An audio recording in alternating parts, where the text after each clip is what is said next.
This audio presentation of Creative Mind and Success by Ernest Schertfeld Holmes is brought to you by AudioEnlightenment.com. Copyright 2012, all rights reserved. Part 1. Instruction. An inquiry into the truth. An inquiry into truth is an inquiry into the cause of things as the human race sees and experiences them. The starting point of our thought must also begin with our experiences. We all know that life is, else we could not even think that we are. Since we can think, say, and feel, we must be. We live, we are conscious of life, therefore we must be and life must be. If we are life and consciousness, or self-knowing, then it follows that we must have come from life and consciousness. Let us start then with this simple fact. Life is, and life is consciousness. But what is the nature of this life? Is it physical, mental, material, or spiritual? A little careful thinking based upon logic, more than any merely personal opinion, will do much in clearing up some of these questions that at first seem to stagger us with their bigness. How much of that which is may we call life? The answer would have to be, life is all that there is. It is the reason for all that we see, hear, feel, all that we experience in any way. Now nothing from nothing leaves nothing, and it is impossible for something to proceed from nothing. Since something is, that from which it came must be all it is. Life then is all that there is. Everything comes from it, ourselves included. The next question is, how do things come from life? How do the things that we see come from the things that we do not see? The things that we see must be real because we see them. To say that they are not real will never explain them or not answer any question about them. God's world is not a world of illusion, but one of divine realities. The truth must not explain away these things that we see. It must explain what they are. We are living and experiencing varying degrees of consciousness and conditions. Only when the why of this living and our experience is understood will we know the least thing about the truth. Jesus did not say that things are illusions. He said that we must not judge from the standpoint of the seen, but must judge righteously of what with right judgment. And he meant that we must get behind the appearances and find out what caused it. So let us not in any way fool ourselves, nor allow ourselves to believe we have always been fooled. We are living in a world of realities. Whatever we have experienced is a reality as far as that experience is concerned. Although if we had had a higher understanding of life, the unpleasant experience might have been avoided. What life is? In the first place, what do we mean by life? We mean that which we see, feel, hear, touch, or taste, and the reason for it. We must have come into contact with all we know of life. We have already found what life is, or we could not have had any of these experiences. In the beginning was God or life.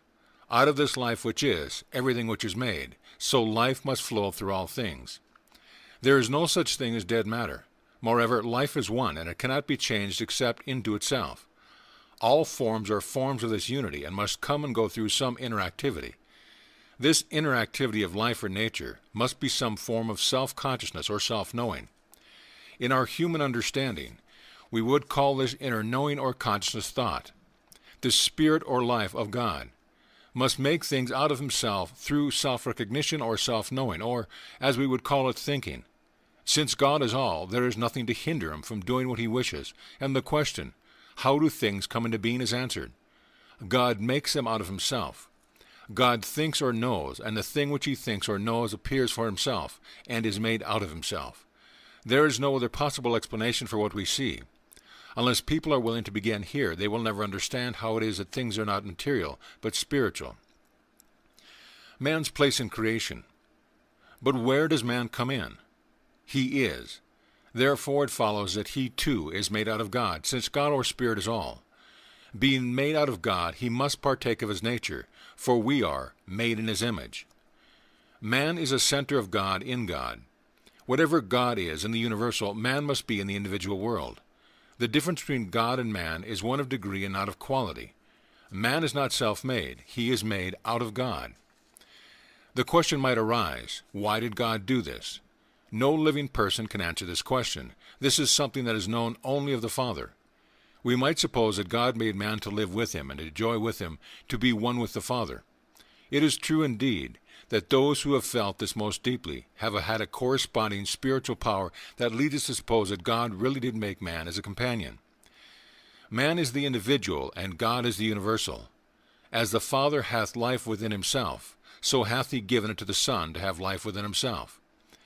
Man's mind is made out of God's mind, and all that man is or ever will be, all that he has or ever will have, must partake of the divine nature.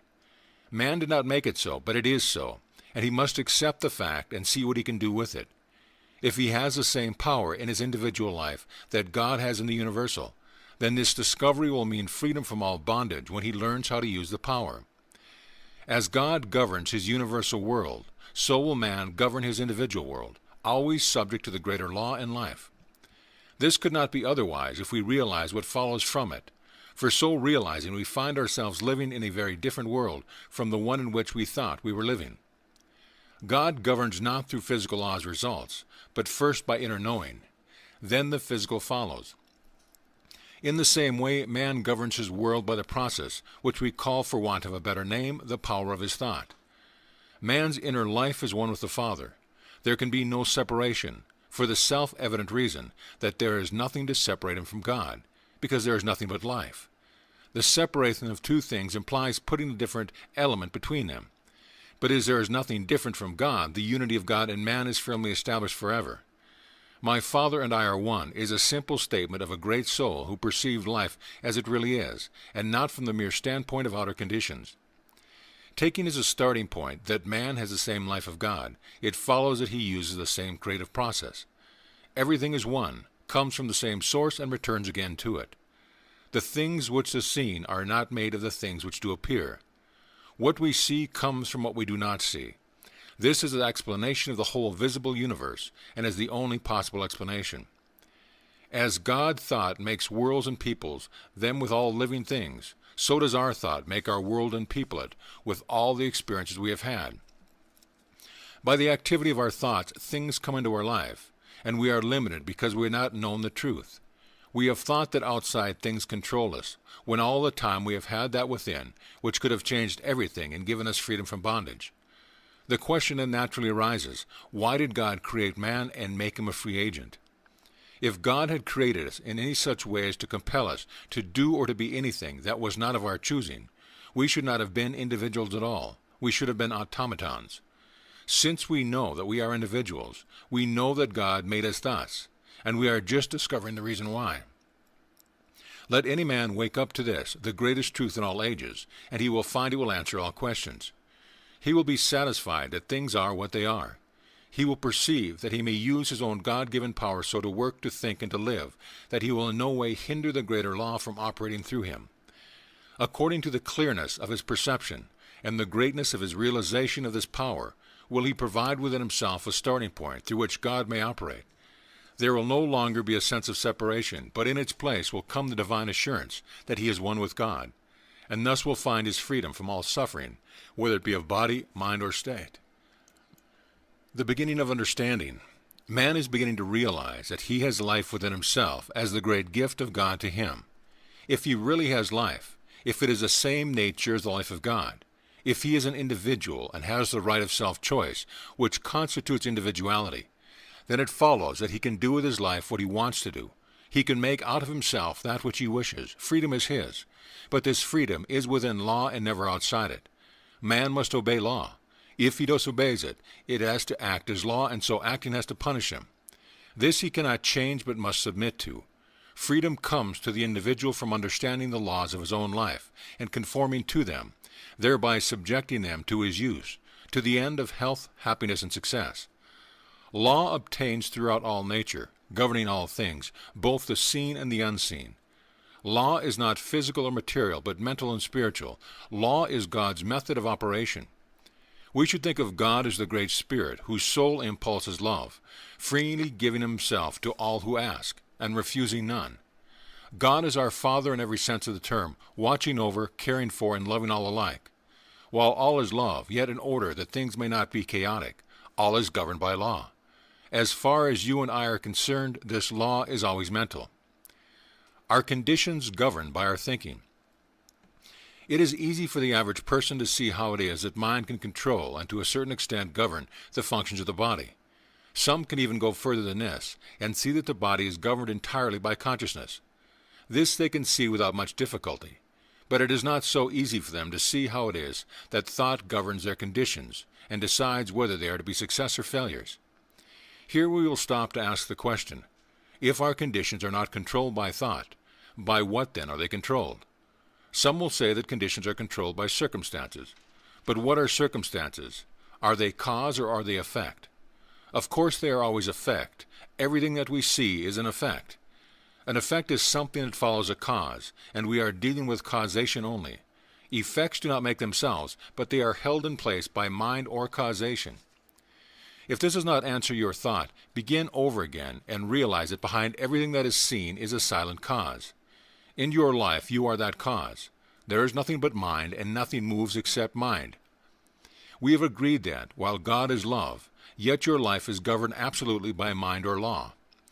In our lives of conditions, we are the cause, and nothing more except as our mind moves it. The activity of our mind is thought.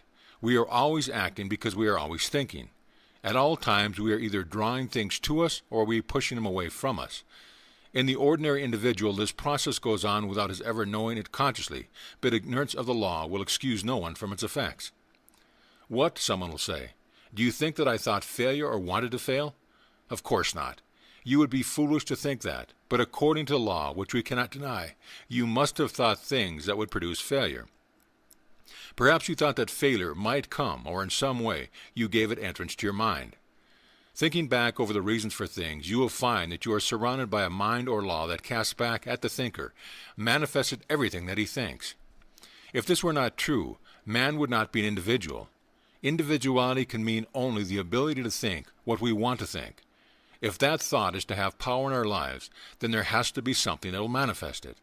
Some are limited and bound by laws through ignorance. This law is sometimes called karma. It is the law that binds the ignorant and gives freedom to the wise. We live in mind, and it can return to us only what we think into it. No matter what we may do, law will always obtain. If we are thinking of ourselves as poor and needy, then mind has no choice but to return what we have thought into it. At first this may be hard to realize, but the truth will reveal to the seeker that law could act in no other way. Whatever we think is the pattern, and mind is the builder. Jesus, realizing this law, said, "It is done unto you even as you have believed." Shall we doubt but this great way shower knew what he was talking about? Did he not say, "It is done unto you"? What a wonderful thought. It is done unto you. Nothing to worry about. It is done unto you. With a tremendous grasp of the power of true spiritual thought, Jesus even called forth bread from the ethers of life. And at no time did he ever fail to demonstrate that when he knew the truth he is freed by the knowledge. Unconscious creation. The author once attended a patient who was suffering from a large growth. She was operated on, and about 50 pounds of water were removed. In a few days the growth had returned. Where did it come from? Not from eating or drinking. Neither did it move from one part of the body to another, as that would have increased her weight. It must have been created from elements which she took in from the air. It had to come from something not physically seen, something apparent from nothing, what we see. What we call creation is the same thing, the visible appearing from the invisible. Was not this phenomena creation? Cases as remarkable as this are occurring every day. We should not deny this fact, but try to explain it. In the case of this woman, there must have been an activity of thought molded forth into form, else how could this growth have appeared? There is nothing manifest but that there is a cause for the manifestation. Investigation proves that behind every condition, whether of body or environment, there has been some thought, conscious or unconscious, which produced the condition. In the case of this woman, the thought was not conscious, but creation is going on all the time. We should realize this and learn how to control it, so that it may be created for us the things that we desire, and not those things we do not want. Is it any wonder that the Bible says, "With all thy getting, get understanding"? Jesus understood all this, and so it was no more effort for him to do what he did than it is for us to breathe or to digest our food. He understood, that is all. Because Jesus did understand and did use these great laws with objective consciousness, people thought he must be God. And when today something unusual occurs, people think that a miracle has been performed. Jesus was not God. He was the manifestation of God, and so are all people. I say ye are gods, and every one of you sons of the Most High. A thinking person will be compelled to admit, in view of all this, that creation is first spiritual, through mental laws, and then physical in its manifestation. Man does not really create, and he uses creative power that already is. Relatively speaking, he is the creative power in his own life.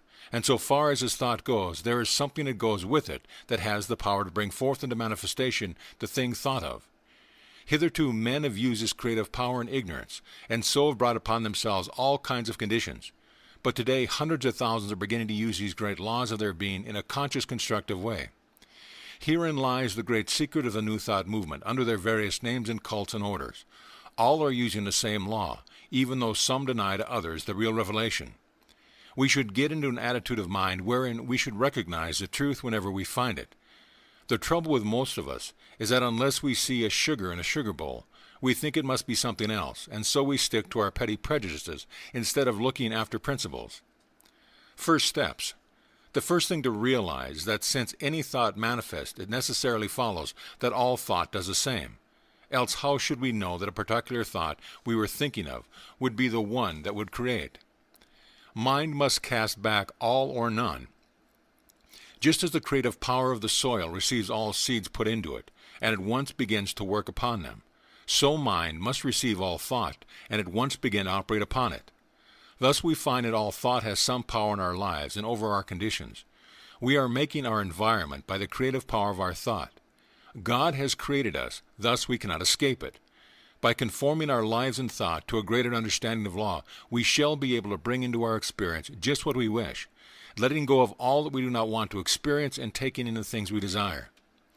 Every person is surrounded by a thought atmosphere. This mental atmosphere is a direct result of thoughts, which in turn becomes a direct reason for the cause of that which comes into our lives. Through this power, we are either attracting or repelling. Like attracts like, and we attract to us just what we are in mind. It is also true that we become attracted to something that is greater than our previous experience by first embodying the atmosphere of our desire. Every business, every place, every person, everything has a certain mental atmosphere of its own. This atmosphere decides what it is to be drawn to it. For instance, you never saw a successful man who went around with an atmosphere of failure. Successful people think about success. A successful man is filled with the subtle something which permeates everything that he does with an atmosphere of confidence and strength. In the presence of some people, we feel as though nothing were too great to undertake. We are uplifted. We are inspired to do great things, to accomplish. We feel strongly, steady, sure. What a power we feel in the presence of big souls, strong men, and noble women. Did you ever stop to inquire why it is that such persons have this kind of effect over you, while others seem to depress, to drag you down, and in their presence you feel as though life were a load to carry? One type is positive, the other negative. In every physical respect they are just alike. But one has a mental and spiritual power which the other does not have, and without that power the individual can hope to do but little. Which of these two do we like the better? Which do we want to associate? Certainly not with the one that depresses us. We have enough of that already. But what about the man who inspires us with our own worth?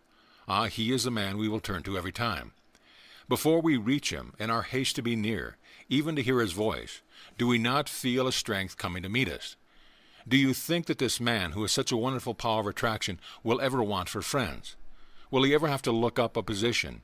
Already so many positions are open to him that he is weighing in his mind which one to take. He does not have to become a success. He already is a success. Thoughts of failure, limitation, or poverty are negative and must be counted out of our lives at all times. Someone will say, but what of the poor? What are you going to do with them? Are they to be left without help? No, 1,000 times no. The same power is in them that is in all men. They will always be poor until they awake and realize what life is. All the charity on earth has never done away with poverty and never will. If it could have done so, it will have done so. It could not, therefore it has not. It will do a man 1,000 times more good to show him how to succeed than it will to tell him he needs charity. We need not listen to all the calamity howlers. Let them howl if it does them any good. God has given us a power, and we must use it. We can do more towards saving the world by proving his law than all the charity has given it. Right here in the manifold world today, there is more money and provision than the world can use. Not even a fraction of the wealth of the world is used. Inventors and discoverers are adding to this wealth every day. They are the real people. But in the midst of plenty, surrounded by all the gifts of heaven, man sits and begs for his daily bread. He should be taught to realize that he has brought these conditions upon himself, that instead of blaming God, man, or the devil for the circumstance by which he is surrounded, he should learn to seek the truth, to let the dead bury their dead. We should tell every man who will believe what his real nature is, Show him how to overcome all limitations. Give him courage. Show him the way. If he will not believe, if he will not walk in the way, it is not our fault. And having done all we can, we must go our way. We may sympathize with people, but never with trouble, limitation, or misery. If people still insist upon hugging their troubles to themselves, all the charity in the world will not help them. Remember that God is that silent power behind all things, always ready to spring into expression, when we have provided the proper channels, which are receptive and positive faith in the evidence of things not seen with the physical eye, but eternal in the heavens. All is mind, and we must provide a receptive avenue for its use, as it passes out through us into the outer expressions of our affairs. If we allow the world's opinion to control our thinking, then that will be our demonstration. If, on the other hand, we rise superior to the world, we shall do a new thing. Remember that all people are making demonstrations, only most of them are making the ones they do not desire, but the only ones that can make with their present powers of perception. How to attain strength? Let us see that we use the right attitude of mind in all that we do, filling ourselves with such courage and power of strength that all thought of weakness flees from us. If any thought of weakness should come, ask this question: is life weak? If life is not weak, and if God is not discouraged, then you are not now, never were, and never will be. I should like to see the stickly, discouraged thought that could withstand this attitude of mind. No, life is strong, and you are strong with the strength of the infinite. Forget all else as you revel in his strength. You are strong and can say, I am.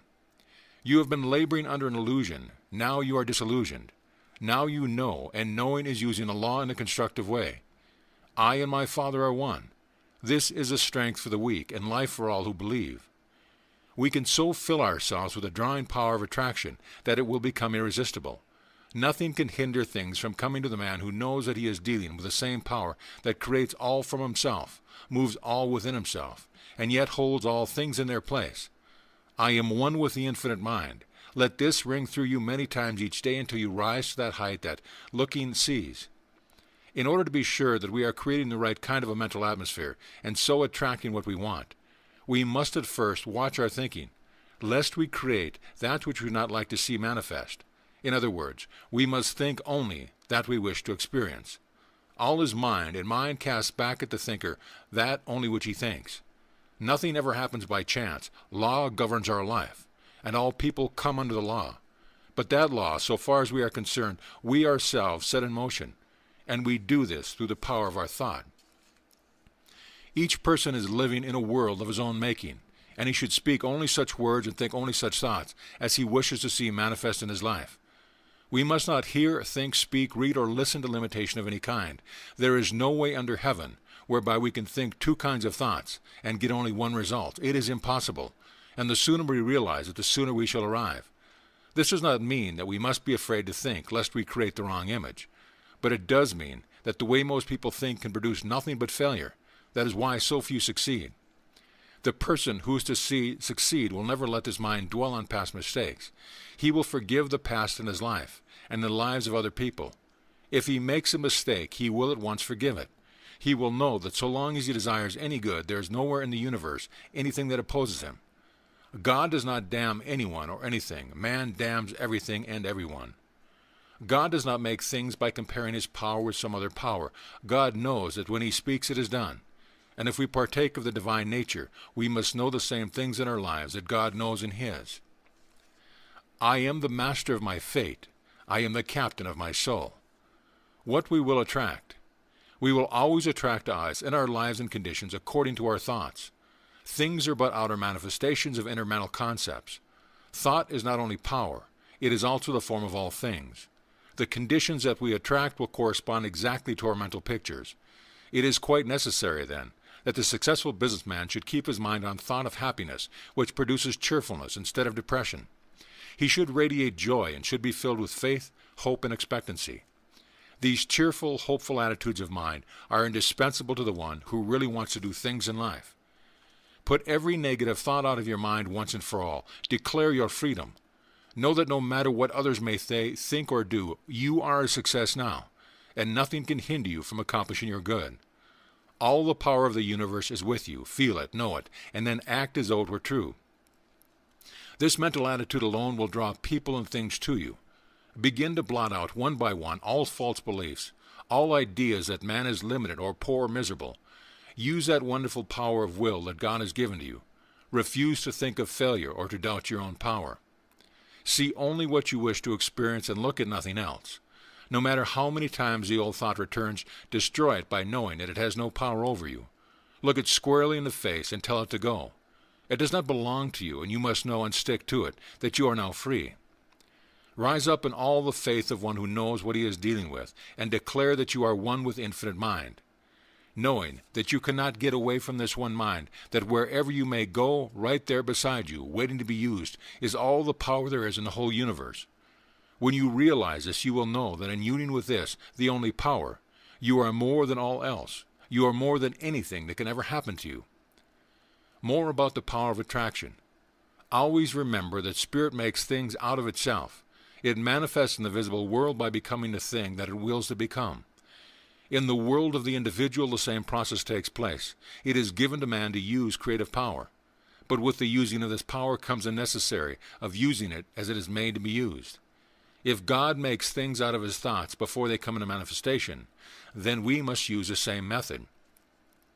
You can attract only that which you first mentally become and feel yourself to be in reality without any doubting.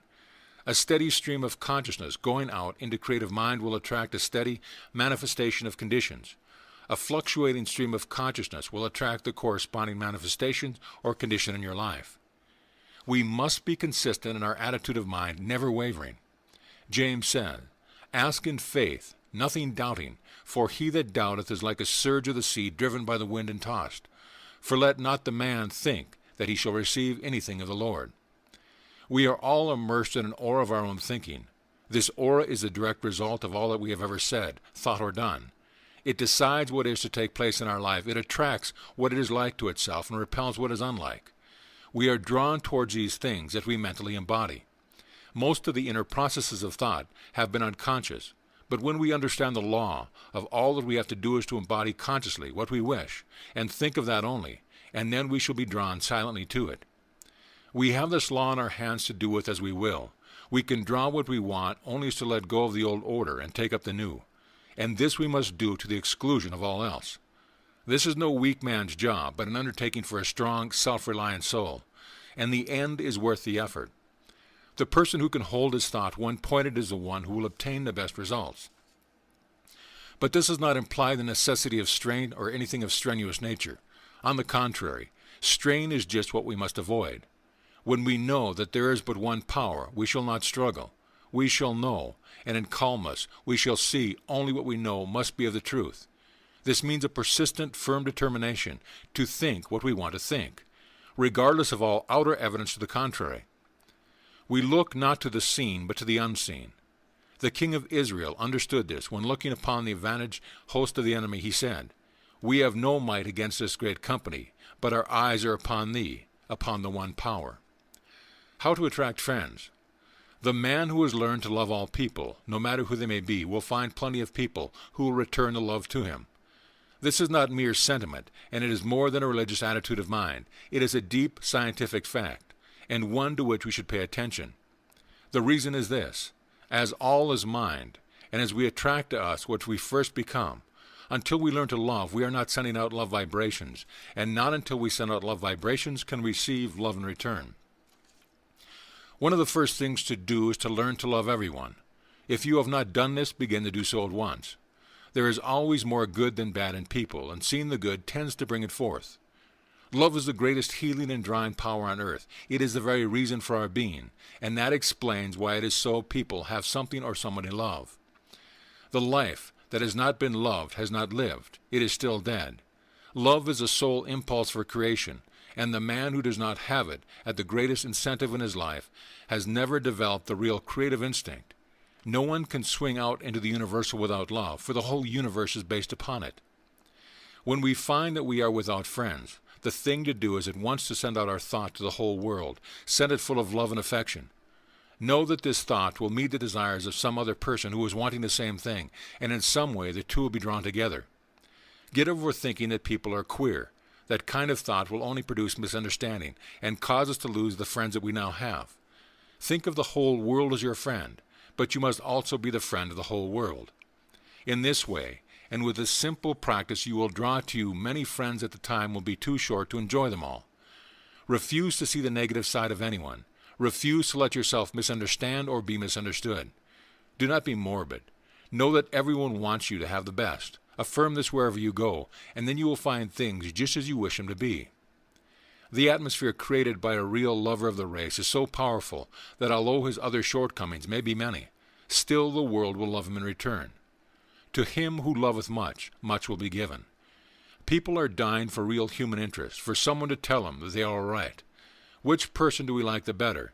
The one who is always full of trouble and fault-finding, or the one who looks at the world as his friend and loves it? The question does not need to be asked. We know that we want the company of the person who loves, and loving forgets all else. The only reason people think other people are queer is because they do not happen to think as we do. We must get over this little petty attitude and see things in the large. The person who sees what he wants to see, regardless of what appears, will someday experience in the outer what he has so faithfully seen within. From selfish motives alone, if from no loftier reason, we cannot afford to find fault, or to hate, or to even hold in mind anything against any living soul. The God who is love cannot hear the prayer of a man who is not love. Love and cooperation will yet be found to be the greatest business principle on earth. God is love. We will make our unity with all people, with all life. We will affirm that God in us is unified with God in all. This one is now drawing into our life all love and fellowship. I am one with all people, with all things, with all life. As I listen in the silence, the voice of all humanity speaks to me and answers a love that I hold out to it. This great love that I now feel for the world is the love of God, and it is felt by all in return from all. Nothing comes in between, because there is nothing but love to come in between. I understand all people, and that understanding is reflected back to me from all people. I help, therefore I am helped. I uplift, therefore I am uplifted. Nothing can match this perfect picture of myself and my relation with the world. It is the truth, the whole truth, and nothing but the truth. I am now surrounded by all love, all friendship, all companionship, all health, all happiness, all success. I am one with life. I wait in the silence with the Great Spirit bears this message to the whole world. The control of thought.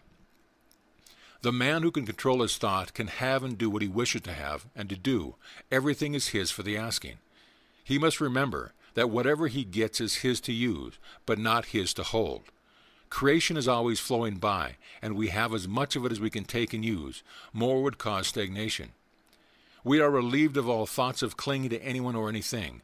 Cannot the great principle of life create for us faster than we can spend or use?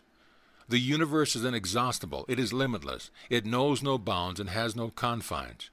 We are not depending on a reed shaken by the wind, but on the principle of life itself, for all that we want, have, or ever shall have. It is not some power or a great power. We affirm again, it is all power. All that we have to do is to believe this and act as though it were so, never wavering, never even once, no matter what happens. As we do this, we shall find that things are steadily coming our way, and that they are coming without that awful effort that destroys the peace of the majority of the race. We know that there can be no failure in the divine mind, and this mind is the power of which we are depending. Now, just because we are dependent upon divine mind, we must not think that we do not have to do our share. God will work through us if we will let him, but we must act in the outer as though we were sure of ourselves. Our part is to believe, and then to act in faith. Jesus went to the tomb of Lazarus, believing and knowing that God was working through him. Often we may have to go somewhere or do something, and we must know with deep conviction that there will be a power going with us that none can gainsay. When we feel a secure place in our thought, all that we have to do is act. There is no doubt but the creative power of the universe will answer. It always does. And so we do not need to take the worry upon ourselves, but rather we will make known our request with thanksgiving. When Jesus said, "All things whatsoever ye pray and ask for, believe that ye receive them, and ye shall have them," he was uttering one of those many deep truths that were so clear to him, and that we are just beginning to see. He knew that everything is made out of mind, and that without the positive acceptance on the part of the individual, there is no mold in which mind can pour itself forth into form. In the mind of God, there is the correct mold, the true knowing, but in the mind of man, there is not always this true knowing. since God can do for us only by doing through us. Nothing can be done for us unless we are positively receptive. But when we realize the law and how it works, then we will provide that complete inner acceptance. By so doing, we permit the Spirit to do the work, to make the gift. The reason we can make our request known with thanksgiving is because we know from the beginning that we are to receive, and therefore we cannot help being thankful. This grateful attitude to the Spirit puts us in very close touch with power and adds much to the reality of the thing that we are dealing with. Without it, we can do but little. So let us cultivate all the gratitude that we can. In gratitude, we will send our thoughts out into the world, and as it comes back, it will come laden with the fruits of the Spirit. Creating atmosphere. To the student who has realized that all is mind and that everything is governed by law, there comes another thought. It is that he can create, or have created for him from his own thinking. He can create such a strong mental atmosphere of success that its power of attraction will be irresistible. He can send his thought throughout the world and have it bring back to him whatever he wants. He can so fill his place of business with the power of success that it will draw from far and near. Thought will always bring back to us what we send out. First, we must clear our thought of all unbelief. This book is written for those who believe, and to those who do believe, it will come true in their lives. Without mental clearness on the part of the thinker, there can be no real creative work done. As water will reach its own level, so mind will return to us only what we first believe. We are always getting that which we believe, but not always what we want. Our thought has the power to reach, in the outer form of condition, an exact correspondence to our inner convictions. By thinking, you set in motion a power that creates. It will be exactly as you think. You throw out into mind an idea, and mind creates it for you, and sits it on the path of your own life. Think of it, then, as your greatest friend. It is always with you wherever you may be. It never deserts you. You are never alone. There is no doubt, no fear, no wandering. You know. You are going to use the only power that there is in the universe. You are going to use it for a definite purpose. You have fixed purpose in your mind, in your thought. Now you are going to speak it forth. You are speaking it for your own good. You desire only the good, and you know the only good can come to you. You have made your unity with life, and now life is going to help you in your affairs. You are going to establish in your room such an atmosphere of success that it will become an irresistible power. It will sweep everything before it as it realizes the greatness and the almightiness of the One. You are so sure that you will not even look to see if it is going to happen. You know. And now your word, which is one with the infinite life, is to be spoken in calm, perfect trust. It is to be taken up, and at once it is to be operated on. Perfect is the pattern, and perfect will be the result. You'll see yourself surrounded by the thing that you desire. More than this, you are the thing that you desire. Your word is now established in it forever. See this, feel it, know it. You are now encompassed by perfect life, by infinite activity, by all power, by all guidance. The power of the Spirit is drawing you to all people. It is supplying you with all the good. It is filling you with all life, truth, and love. Wait in perfect silence while that inner power takes it up, and then you know that it is done unto you. There goes forth from this word the power of the infinite. The words which I speak, they are spirit and they are life. The power of words. Man's word, spoken forth into creative mind, is endowed with power of expression. By our words we are justified, and by our words we are condemned. Our word has the exact amount of power that we put into it. This does not mean power through effort or strain, but power through absolute conviction or faith. It is like a little messenger who knows what he is doing and knows just how to do it. We speak into our words the intelligence which we are, and backed by that greater intelligence, the universal mind, our word becomes a law unto the thing for which it is spoken. Jesus understood this far better than we do. Indeed, he absolutely believed it, for he said, "Heaven and earth shall pass away, but my word shall not pass till all be fulfilled." This makes our word inseparable from absolute intelligence and power. Now, if any word has power, it must follow that all words have power. Some words may have a greater power than others according to our conviction, but all words have some power. How careful, then, we should be what kind of words we are speaking. All this goes to prove that we really are one with the infinite mind, and that our words have the power of life within them, that the word is always with us and never far off. The word is within our own mouth. Every time we speak, we are using power. We are one in mind with the whole universe. We are all eternally united in this mind with real power. It is our own fault if we do not use this truth after we see it. We should feel ourselves surrounded by this mind, this great pulsating life, this all-seeing and all-knowing reality. When we do feel this near presence, the great power of life, then all we have to do is to speak forth into it, speak with all the positive conviction of the soul, and that has found its source, and above all else never fear but that it will be done unto us, even as we have believed. What wonderful power, what a newness of life and of power of expression is waiting for those who really believe. What may the race not attain to when men wake up to the real facts of being? As yet the race has not begun to live, but the time is drawing near. Already thousands are using this great power, and thousands are eagerly watching and waiting for the new day. Why belief is necessary? Always when we pray we must believe. Our idea of prayer is not so much asking God for things as it is believing that we already have the things that we need. As we have said before, this already believing is necessary because all is mind, and until we have provided that full acceptance, we have not made a mold under which mind can pour itself, and through which it can be manifest. This positive belief is absolutely essential to real creative work, and if we do not at present have it, then we must develop it. All is law, and cause and effect obtained through all life.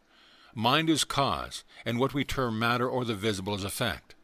As water will freeze into the form that it is poured to, so mind will solidify only into the forms that our thoughts take.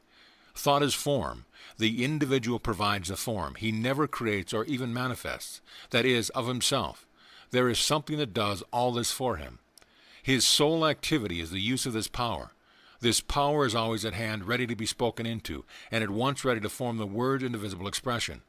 But the mold that most of us provides is a very poor one, and we change it so quickly that it is more like a motion picture than anything else.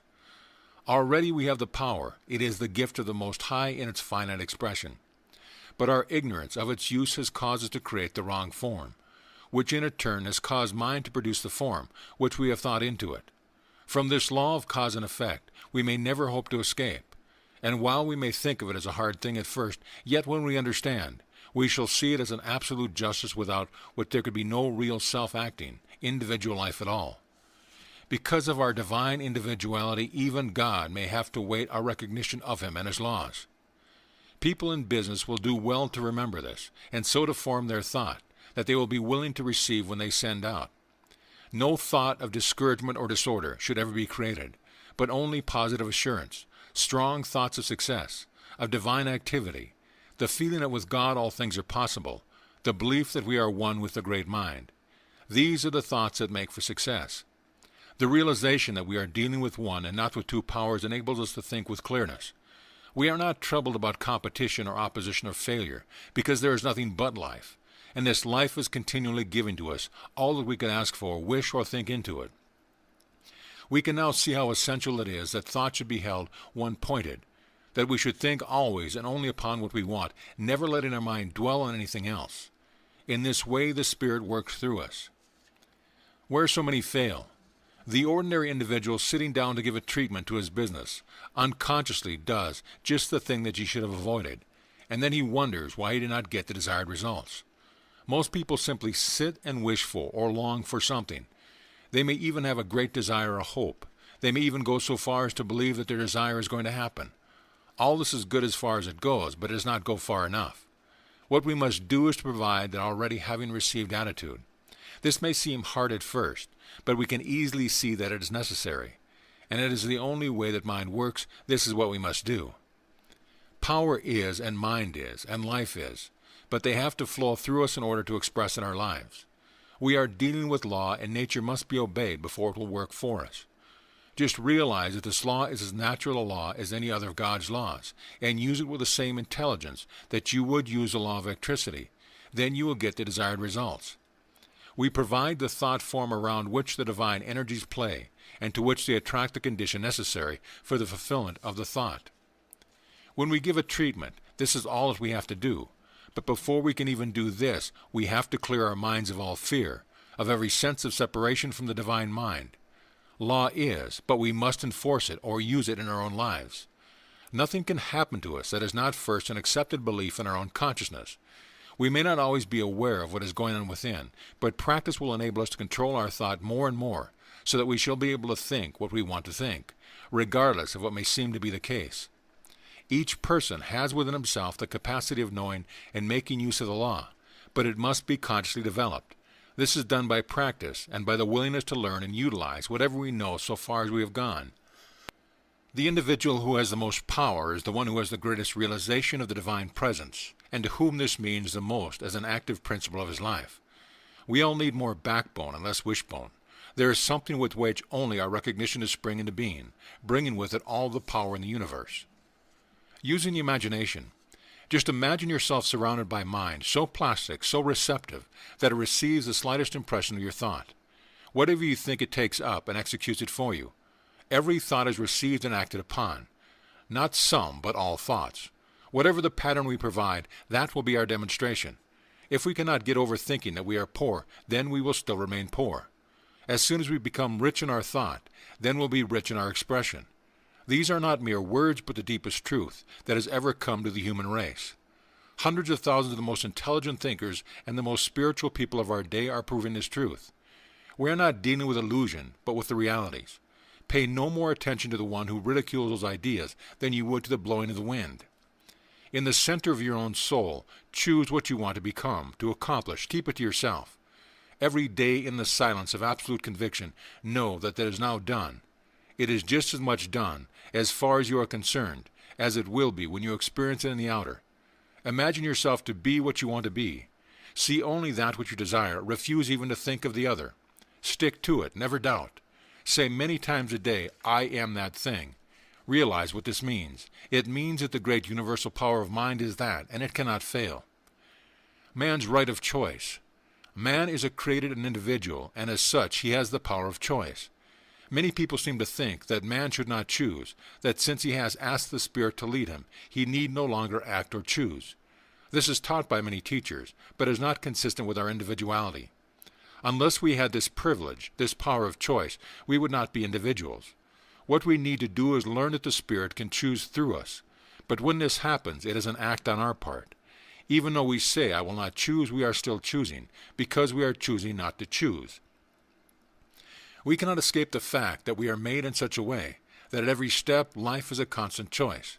What we do need to do is to select what we feel to be right, and know that the universe will never deny us anything. We choose and mind creates. We should endeavor to choose that which will express always a greater life, and we must remember that the Spirit is always seeking to express love and beauty through us. If we are attuned to these and are working in harmony with the great creative power, we need have no doubt about its willingness to work for us. We must know exactly what it is that we wish and get that perfect mental picture of it. We must believe absolutely that we now have it and never do or say anything that denies it. Old age and opportunity. One of the besetting errors of people is a belief that they are too old to do things. This comes from a lack of understanding that life really is. Life is consciousness and not years. The man or woman who is 70 years old should be better able to demonstrate than the man who is only 20. He should be evolved a higher thought, and it is thought and not conditions that we are dealing with. Amelia Barr, who was 53 before she wrote a book. After that she wrote over 80, all in which had a large circulation. Mary Baker Eddy was 60 before she began her work, and she attended to all her great activities until she passed from this plane to a higher one. The author of this book once took a man who was over 60, one who thought his chance for success had gone, and through teaching him these principles in a year's time made him a prosperous businessman. He is now doing well and has never been in his life so happy. The last time he was interviewed, he said that business was increasing every day, and it had not begun yet. Every day he stands in a store and claims more activity. He speaks the word and realizes increase all the time. If this were not true, then life would not be worth the living. What is a few years in eternity? We must get over these false notions about age and competition. In the truth, the word competition is never mentioned. The people who think about it have never known the truth. Life is what we make it from within and never from without. We are just as old as we think we are, no matter what the number of years may have been when we have lived on this planet. Demonstrating success in business. All demonstrations take place within ourselves. Creation is eternally flowing through all things. The law is always working from that inner pattern. We do not struggle with conditions. We use principles which create conditions. What we can mentally encompass, we can accomplish, no matter how hard it may seem from the outside. All external things are but the outer rim of inner thought activity. You can easily prove this for yourself. If you are in business, say running an ice cream stand or a counter, and are not doing good business, look carefully into your own thought and see what you will find. You will find that it is an established belief that the business is not good. You are not feeling a sense of activity. You will not find within your thought any feeling of success. You are not expecting many customers. Now suppose someone comes along and says to you, "What is the matter? Why are you not doing more business?" This is about what the answer would be. People don't seem to want what I have to sell. Or perhaps something like this: I am too old to compete with modern methods. Or even, well, times are hard. All this is negative thought. Now this man to whom you are talking does not believe a word you have said. He knows that causation is in mind and not in matter. And he said, the whole thing is in your mind. The trouble with you is that you don't feel that you are a success. Perhaps you have heard something of this before. If so, you will ask him what he means, or perhaps you think he is talking about something peculiar. But we are taking it for granted that you are so anxious to do something to make your business a success that you'll be willing to try anything, so you ask him to explain. He begins by telling you all is mind. Nothing moves but mind moves it, and you are a center in this mind. You do not understand how this relates in any way to your business, but he goes on to say that your thought decides whether your business shall be success or failure. Here you become indignant and ask if he means to tell you that you want to fail. Of course he knows you do not, and he explains that while you wish success, you are thinking failure, fearing it, and there is a law that makes your thought, never asking questions, but at once sets about its fulfillment. You become interested and ask how this can be. In return, you are asked this question: how did anything come into being? This sets you to thinking, and of course you realize there was a time when nothing existed but life. So whatever has come into being must have come from that life, for what we come from must come from that which we do not see. You have to admit that. Then what you do not see must be the cause of everything, and you must also admit that, and that cause works by laws. This you are compelled to admit. Then this law, being everywhere, must be in you. This is harder for you to see, but after much thought you begin to realize that it is so. Then you, without knowing where your thought process were leading you, have concluded that you yourself are the reason for what happens in your life, be it success or failure. God couldn't make you any other way and at the same time make you a self-choosing individual. This is plain. So what are you going to do about that? This is what you must do. For every time that you have thought failure, you are going to replace it with a strong, radiant thought of success. You are going to speak activity into your business. You are going daily to see something but activity and to know that this is the law that you are using. Universal law, and as such your thought is as sure as the thought of God. Daily you are going to give to the great creative mind exactly what you want to happen. You will see only what you desire, and in the silence of your soul you will speak, and it will be done unto you. You will come to believe that a great divine love flows through you in your affairs. You will be grateful for this love. It fills your life. It satisfies your soul. You are a different man. You are so filled with activity and courage that when you meet people, they will wonder at your energy. They will begin to wish simply to come in contact with you. They will feel uplifted. In a course of a few months, you will be a success. People will come to you and say, "How do you do it?" The answer will be the same that was given to you a few months ago.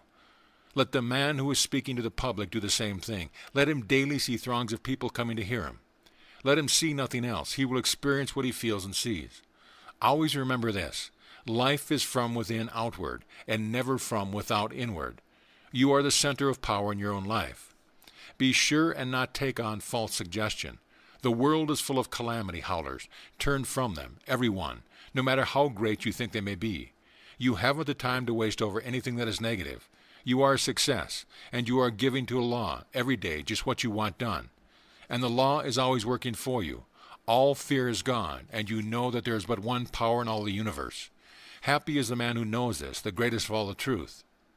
The whole thing resolves itself into our mental ability to control our thought. The man who can do this can have what he wants, can do what he wishes, and become what he wills. Life, God, the universe is his. Money, a spiritual idea. Many people seem to think that money must be evil, although I have never seen as yet anyone who did not want a lot of it and this evil in their life. If all is an expression of life, then money is an expression of life, and as such must be good. Without a certain amount of it in this life, we would have a hard time. But how to get it? That is the race problem. How shall we acquire wealth? Money didn't make itself, and not being self-creative, it must be an effect. Behind it must be the cause that projects it. That cause is never seen. No cause is ever seen. Consciousness is cause, and people who have a money consciousness have the outward expression of it. People who have it as a sure reality in their mind have it as an expression in their pocket. People who don't have this mental likeness don't have money in their pockets. What we need to do is to acquire money consciousness. This may seem very material, but the true idea of money is not material, it is spiritual. We need to make our unity with it. We can never do this while we hold it away from us by thinking that we haven't it. Let us change the method and begin to make our unity with supply by daily declaring that all the power in the universe is daily bringing to us all that we can use. Feel the presence of supply. Know that it is yours now. Make yourself feel that you now have, and to you shall be given. Work with yourself until there is nothing in you that doubts. Money cannot be kept away from a man who understands that all is mind and that divine law governs his life. Daily give thanks for perfect supply. Feel it to be yours, that you have entered into the full possession of it now. Refuse to talk poverty or limitation. Stick to it and you are rich. Get the $1 million consciousness. There is no other way, and this will react into everything that you do. See money coming to you from every source and from every direction. Know that everything is working for your good. Realize in your life the presence of the omnipotent power. Speak forth into it and feel that it responds to your approach. Whenever you see anything or anyone whom you think has more than you, at once affirm that you have the same thing. This doesn't mean that you have what is his, but that you have as much. It means that all you need is yours. Whenever you think about anything big and once say, "That means me." In this way you learn to unify yourself in the law with large concepts, and according to the way the law works, it will tend to produce a thing for you. Never let yourself down for even a minute. Always be positive about yourself.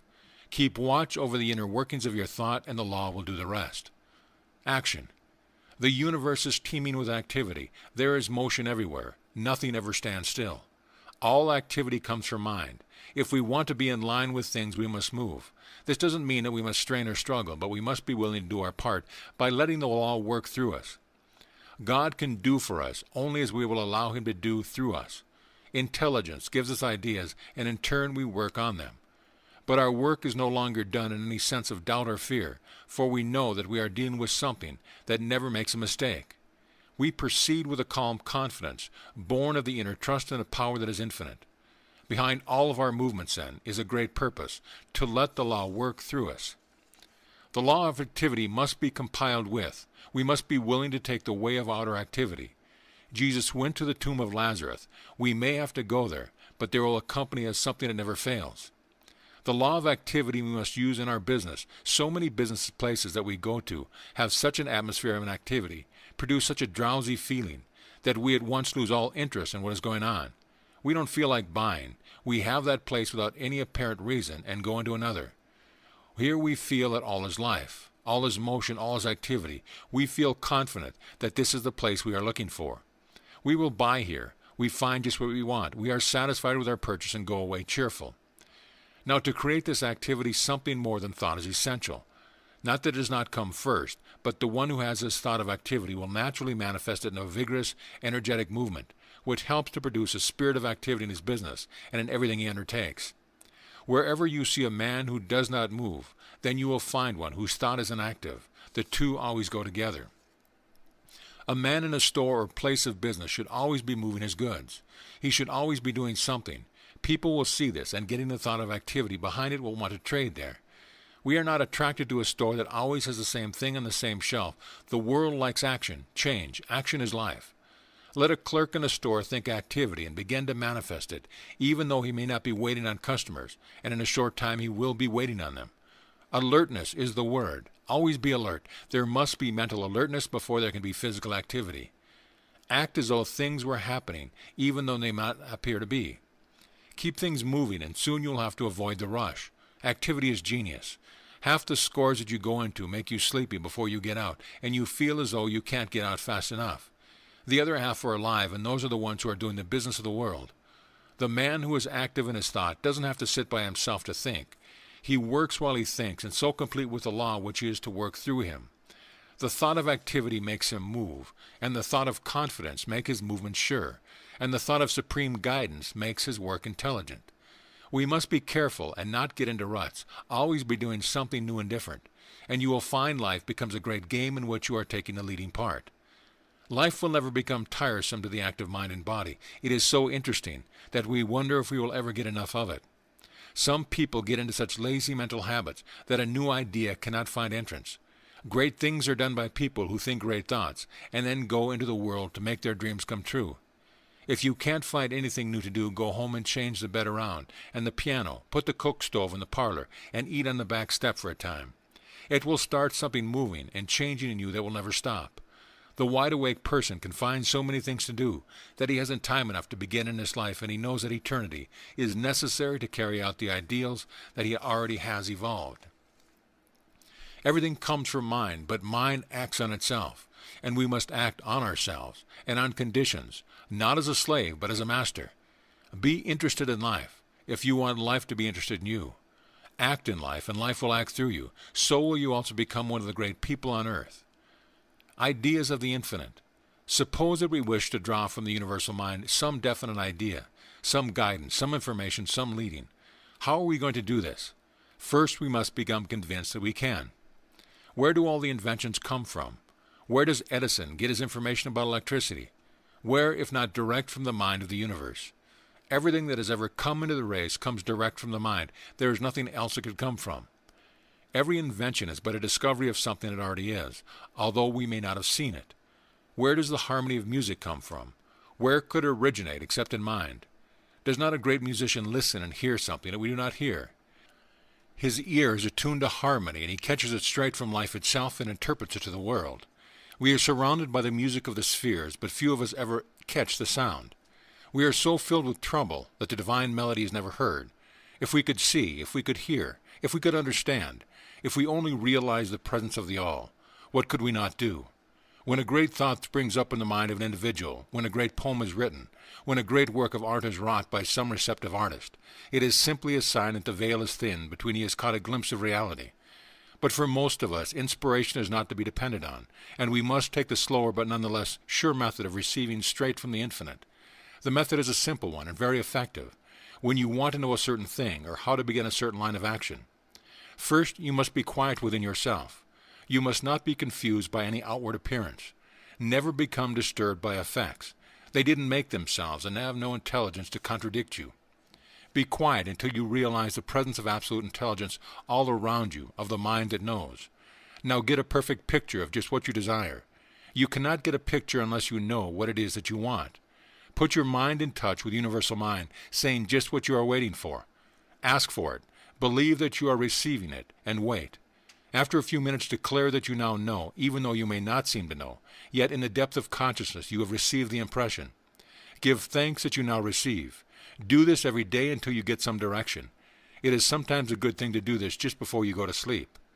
Never, after you have done this, deny the knowledge that has been given you. The time will come when some idea will begin to take form.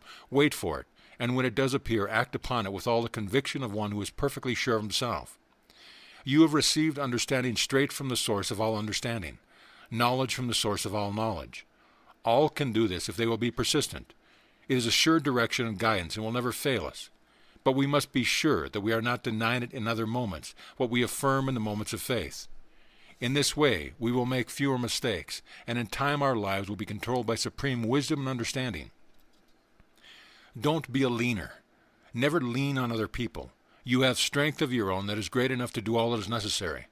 The Almighty has implanted genius within the soul of everyone, and what we need do is to unearth the inner genius and cause it to shine forth. We will never do this while we look to others for guidance. To thine own self repair. Wait thou within the silence dim, and thou shalt find him there. All the power and intelligence of the universe is already within, waiting to be utilized.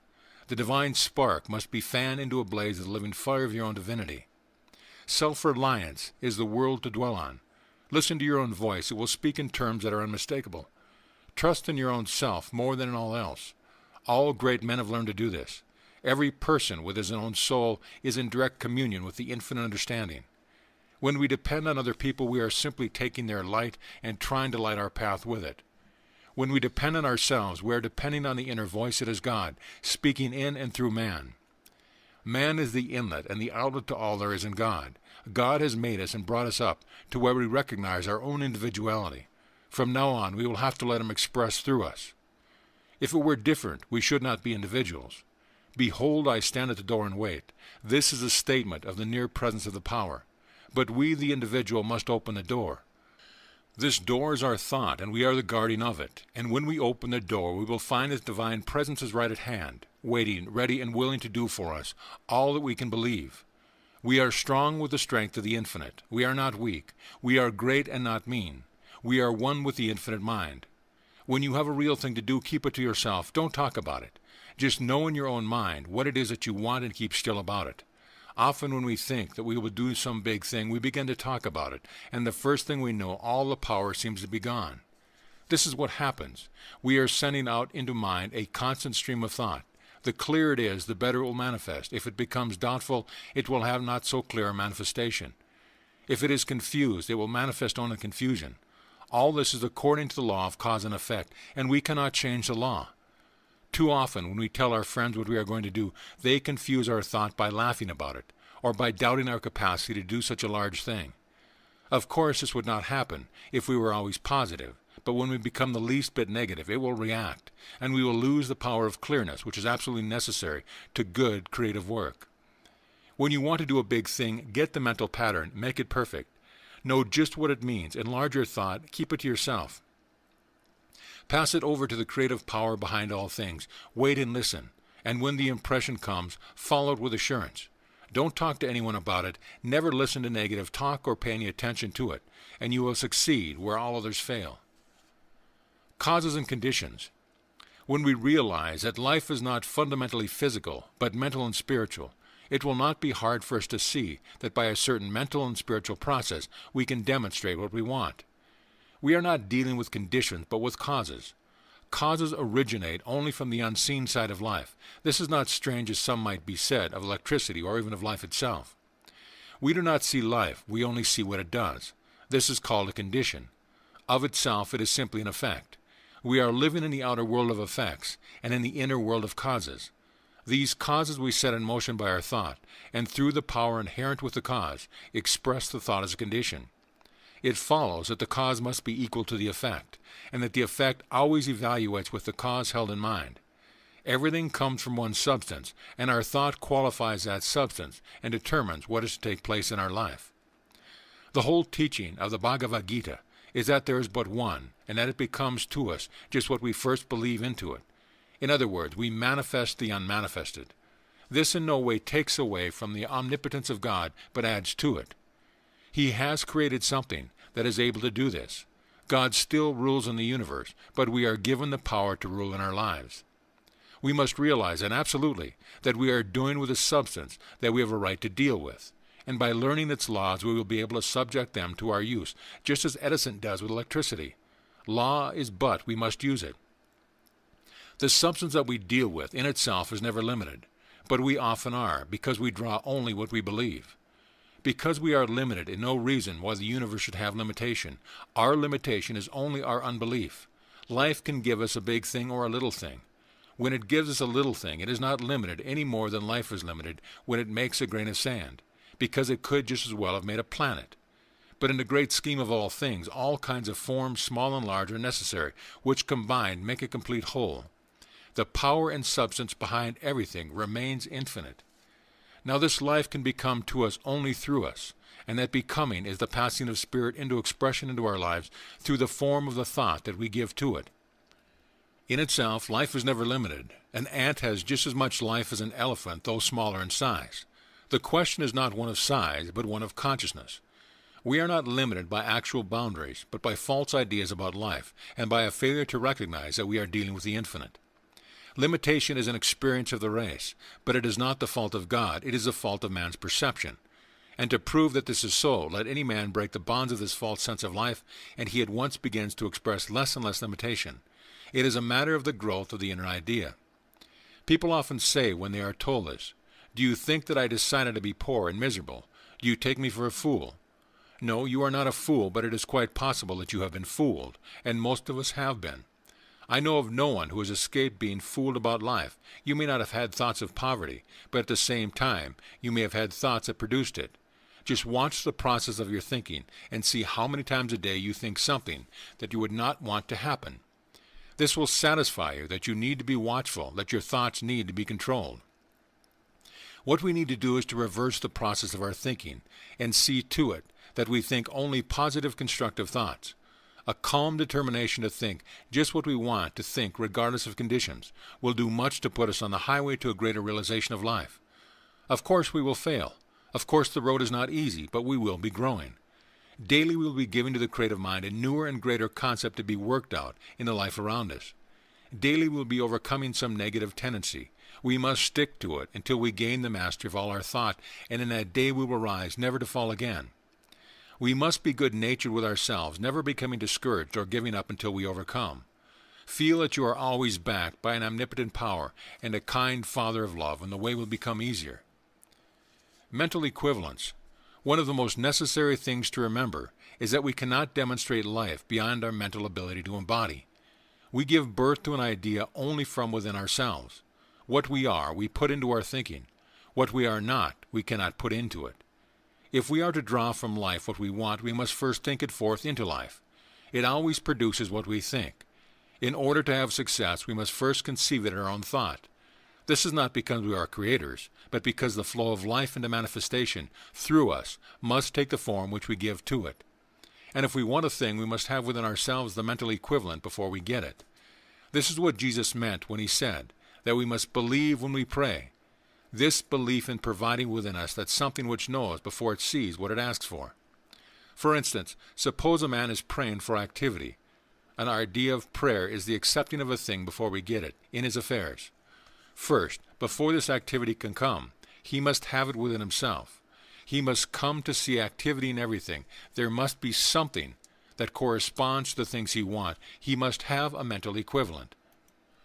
We find that we attract to ourselves as much as anything as we embody within. As water will reach only its own level, so our outward conditions will only reproduce only our inner realizations. A man will always draw to him just what he is, but he can learn to provide within the image of what we desire and so in a definite way use a law to get just what we need. If at first we do not have a great realization of activity, we will have to work on what we do have. And as our outer conditions come up to meet the inner cause, we will find that it is much easier to enlarge the inner receptivity for something greater and more worthwhile. Of one thing we may be assured, we must all start somewhere, and that somewhere is within ourselves.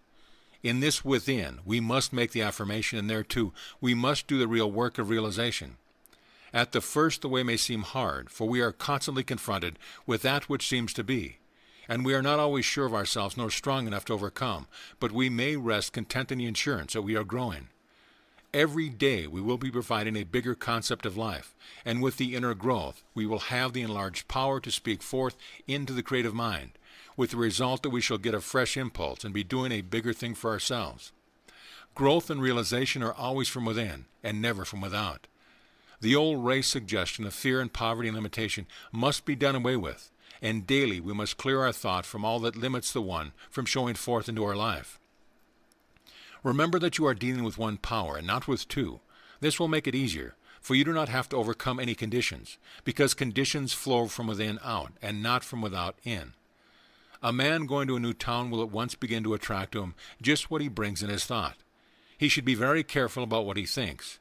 He should know just what he wants and daily give it over to the Supreme Mind, knowing it will work for him. Old thoughts must be destroyed, and new must take their place. Every time the old thought comes, look it squarely in the face and declare that it has no part in your mind. It has no power over you. You state the law and rely on it to the exclusion of all else.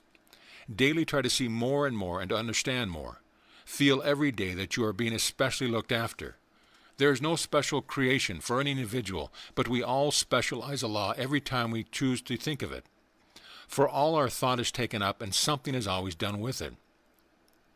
A good practice is to sit and realize that you are a center of divine attraction, that all things are coming to you, that the power within is going out and drawing back all that you will ever need. Don't argue about it, just do it. And when you have finished, leave it all to the law, knowing that it will be done. Declare that all life, all love and power are now in your life. Declare that you are now in the midst of plenty. Stick to it, even though you may not as yet see the results. It will work, and those who believe the most get the most. Think of the law as your friend, always looking out for your interest. Trust it completely, and it will bring your good to you. One law and many manifestations. People often ask if the law will not bring harm as well as good. This question would never be asked if people understood what universal law really means. Of course it will bring us what we think. All law will do the same thing. The law of electricity will either light our homes or burn it down. We decide what we are to do with the law. Law is always impersonal. There is no likelihood of using the law for harmful purposes if we always use it for the most complete expression of life. We must not use it for any purpose that we would not like to experience ourselves. This should answer all questions of that nature. Do I really want the thing I ask for? Am I willing to take for myself what I ask for other people? How can we use the law for evil if we desire only the good? We cannot, and we should not bother about it. We want only the good for ourselves and for the whole world. When we have started causation at once, the law will set to work carrying out our plans. Never distrust the law and become afraid lest you misuse it. This is a great mistake. All law is impersonal and cares not who uses it. It will bring to all just what is already in their thoughts. No person can long use it in a destructive way, for it will destroy himself if he persists in doing wrong. We have no responsibility for anyone except ourselves. Get over all idea that you must save the world. We have all tried and have all failed. We may, by demonstrating in our own lives, prove that the law really exists as the great power behind all things. This is all we can do. Everyone must do the same thing for himself. Let the dead bury the dead, and see that you live. In this you are not selfish, but you are simply proving the law governs your life. All can do the same when they come to believe, and none until they believe. Transcending previous conditions. What if at times we attract something that we do not want? What about all the things that we have already attracted into our lives? Must we still suffer until the last farthing be paid? Are we bound by karma? Yes, in a certain degree we are bound by what we have done. It is impossible to set law in motion and not have it produce. What we sow we must also reap. Of that there is no doubt. But here is something to think about. The Bible also says that if a man repents, his sins are blotted out and remembered no more forever. Here we have two statements which at first seem not to agree. The first says that we must suffer from what we have done, and the second that under certain conditions we will not have to suffer. What are these conditions? A changed attitude toward the law. It means that we must stop thinking and acting in the wrong way. When we do this, we are taken out of the old order and established in a new. Someone will say, if that is true, what about the law of cause and effect? Is that broken? No, it is this way. The law is not broken. It would still work out if we continued to use it in the wrong way. But when we reverse the cause, that is, think and act in a different way, then we have changed the flow of the law. It is still the same law, but we have changed its flow, so that instead of limiting us and punishing us, it frees and blesses us. It is still the law, but we have changed our attitude toward it. We might throw a ball at a window, and if nothing stopped it, it would break the glass. Here is law in motion. But if someone catches the ball before it reaches the window, the glass will not be broken. Neither the glass nor the law will be broken. The flow of law will be changed, that is all. So can we, no matter what has happened in the past, so transcend the old experience, that it will no longer have any effect upon us. So if we have attracted something that is not best to keep, we will remember that. We do not have to keep it. It was the best that we knew at the time, and so good as far as it went, but now we know more and can do better. As law works without variation, so does the law of attraction work the same way. All that we have to do is drop the undesired thing from our thought, forgive ourselves, and start anew. We must never even think of it again. Let go of it and once and for all. Our various experiences will teach us more and more to try to mold all things and thoughts, so that they will be in line with the fundamental purpose of the great mind, the expression of that which is perfect. To fear to make conscious use of the law would be to paralyze all efforts of progress. More and more will come to see that a great cosmic plan is plain and worked out, and that all we have to do is to lend ourselves to it in order that we may attain unto a real degree of life. As we do subject our thought to the great purpose, we are correspondingly blessed, because we are working more in line with the Father, who from the beginning knew the end. We should never lose sight of the fact that we are each given the individual right to use the law, and that we cannot escape from using it. Let us then go forward with the belief that a greater power is working through us, that all law is a law of good, that we have planted our seed of thought in the mind of the Absolute, and we can go our own way, rejoicing in divine privilege of working with the infinite. Understanding and misunderstanding. There are many persons who are constantly unhappy because they seem always to be misunderstood. They find it hard to use the law of attraction in an affirmative way, and they keep on drawing to themselves experiences which they would rather have avoided. The trouble with them is that there is always an undercurrent of thought which either neutralizes or destroys whatever helpful thoughts they have set in motion in their moment of great strength.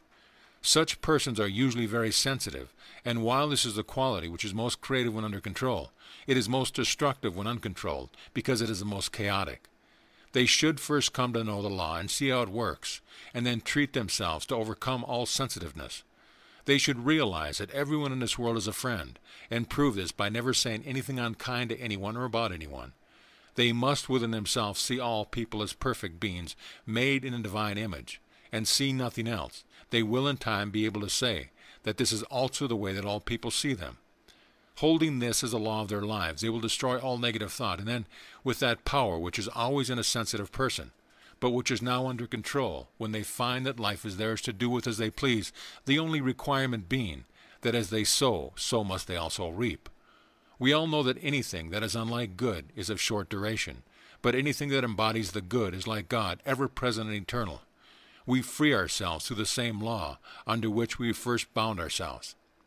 The ordinary individual unknowingly does something that destroys any possibility of getting good results in the demonstration of prosperity. He affirms his good and makes his unity with it, and this is right, but he does not stop looking at it in others, which is wrong and is a cause of confusion. We cannot affirm a principle and deny it in the same breath. We must become what we want, and we will never be able to do that while we still persist in seeing what we do not want, no matter where we see it. We cannot believe that something is possible for us without also believing the same for every individual. One of the ways of attainment is, of a necessity, the way of universal love, coming to see all as the true sons of God, one with the infinite mind. There is no more sentiment but the clear statement of a fundamental law, and that man who does not obey it is opposing the very thing that brought him into expression. It is true that through mental means alone he may bring to himself things, and he may hold them as long as the will lasts.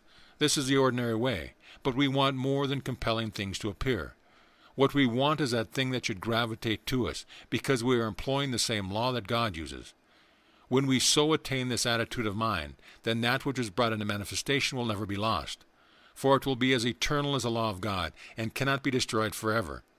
It is a comfort to know that we do not have to make things happen, but that the law of divine love is all that we will ever need. It will relieve the overworked brain and the fagged muscle just to be still, and know that we are one with the all in all. How can we enter in if at one and the same time we are believing for ourselves and beholding the beam in our brother's eye? Does that not obstruct the view and pervert our own natures? We must see only the good and let nothing else enter into our minds. Universal love to all people and to all things is but returning love to the source of all love, to him who creates all in love and holds all in divine care. The sun shines on all alike. Shall we separate and divide where God is so carefully united? We are dividing our own things when we do this, and sooner or later the law of absolute justice that weighs out to each one his own just measure will balance the account, and then we shall be obliged to suffer for the mistakes we have made. God does not bring this agony on us, but we have imposed it on ourselves. It from selfish motives alone, we must love all things and look upon all things as good, made from the substance of the Father. We can only hope to bring to ourselves that which we draw through the avenue of love. We must watch our thinking, and if we have aught any soul, get rid of that as soon as possible. This is the only safe and sure way. Did not Jesus, at the supreme moment of sacrifice, ask that the Father forgive all the wrong that was being done to him? Shall we suppose that we can do it in a better way? If we do not at the present time love all people, then we must learn how to do it, and the way will become easier when all condemnation is gone forever and we behold only good. God is good and God is love. More than this we cannot ask nor conceive. Another thing that we must eliminate is talking about limitation. We must not even think of it or read about it, or have any connection with it in any of our thinking, for we get only that which we think, no more, no less. This will be a hard thing to do, but if we remember that we are working out the science of being, though it may seem long and hard at times, we sooner or later do it, and once done it is done forever. Every step in advance is an eternal step, and will never have to be taken again. We are not building for a day or a year, but we are building for all time and for all eternity.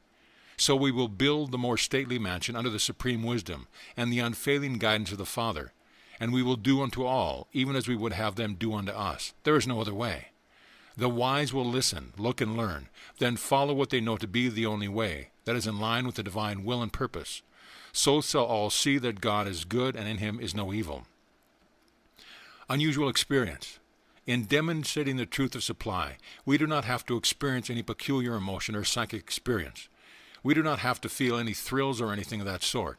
While it is true that some of these things may come, yet we should remember that what we are doing is dealing with law, and it is law it will obey us, when we comply with its nature and contact it in the right way.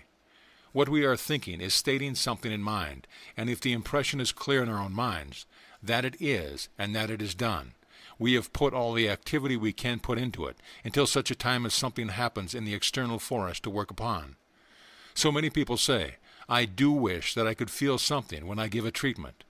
All this is a mistake and is an attempt to give a physical reason for life.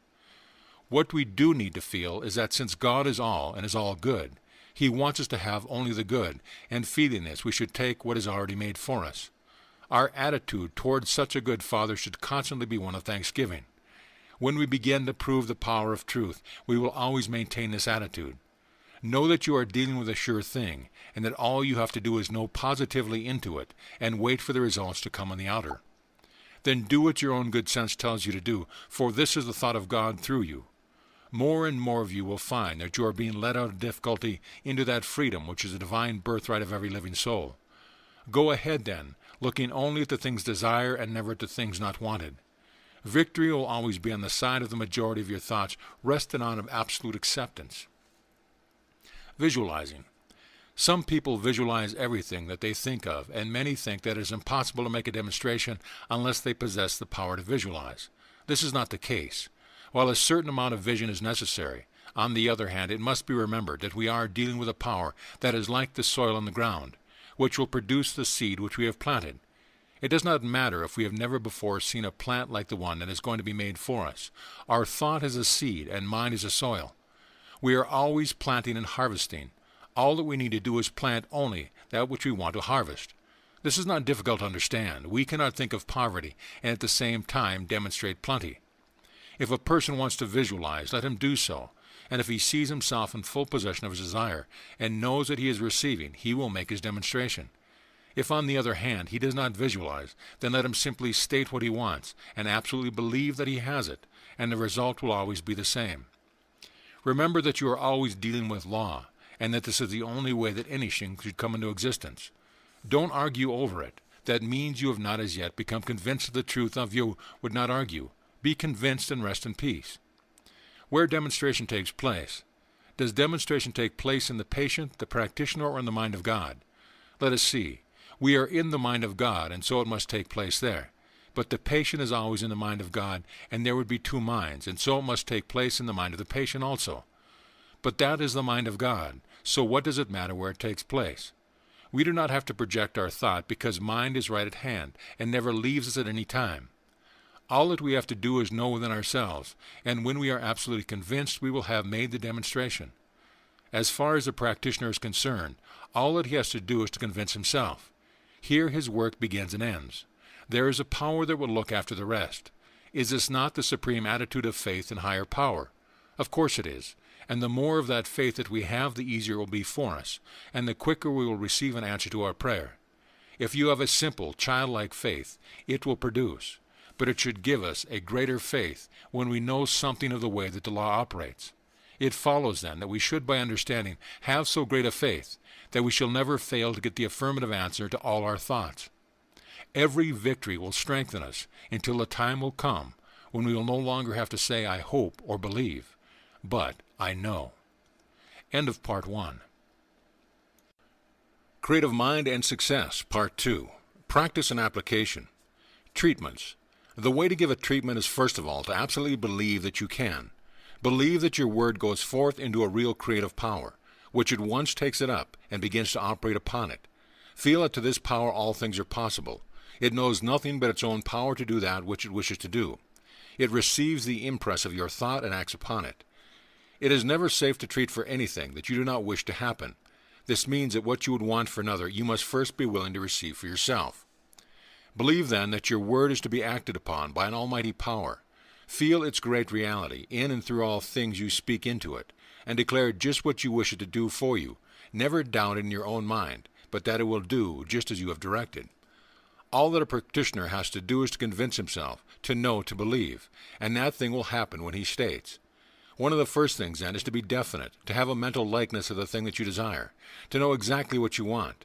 This mental likeness, this absolute acceptance of the fact that as now is, must never be overlooked. Without it, you will not accomplish. We sit down of our own souls, at peace with the world, at peace with ourselves. We realize that we are dealing with something that is a reality, something that cannot fail. We try to get a clear concept of the thing, we rest in that realization, while the universal creative power takes it up and acts upon it. We have stated just what we wanted done unto us, and we have believed. We have believed that we have received. Never again will we contradict the fact that we have stated. The person who can do this is sure of getting results. Understanding and guidance. The inner man is always in immediate connection with the infinite of understanding.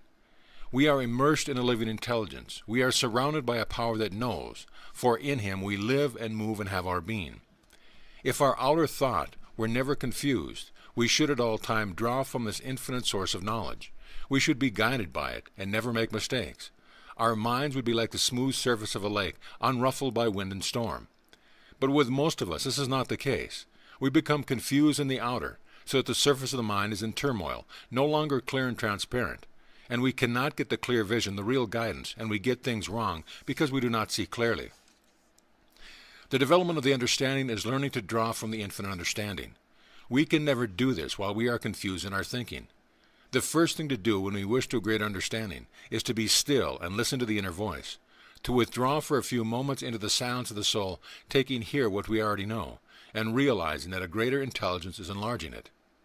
Here we indefinitely take the pattern of our thought, the thing that we are working on, and ask for and receive new light. We hold this up in divine light and try to believe that we are being guided. We state that supreme intelligence and absolute power are acted upon our thought and bringing it to pass. It is now guiding us, and we shall make no mistake.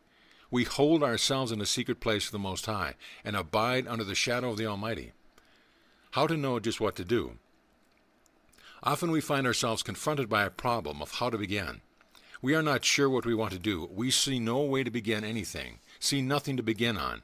When we find ourselves in this position, humanly speaking, not knowing where to turn, then of all times we must be quiet and listen. Then of all times we must trust that the same power that started all things will also start us in the right road. For without some superior power we shall surely fail. How often do people in the business world find themselves in this position? They realize that something must be done, but what? How to get the idea to work it out? Here we must wait and know that the same power that first thought a universe into being can also think our world and work into being. It knows all things. It knows how to begin, and it cannot fail.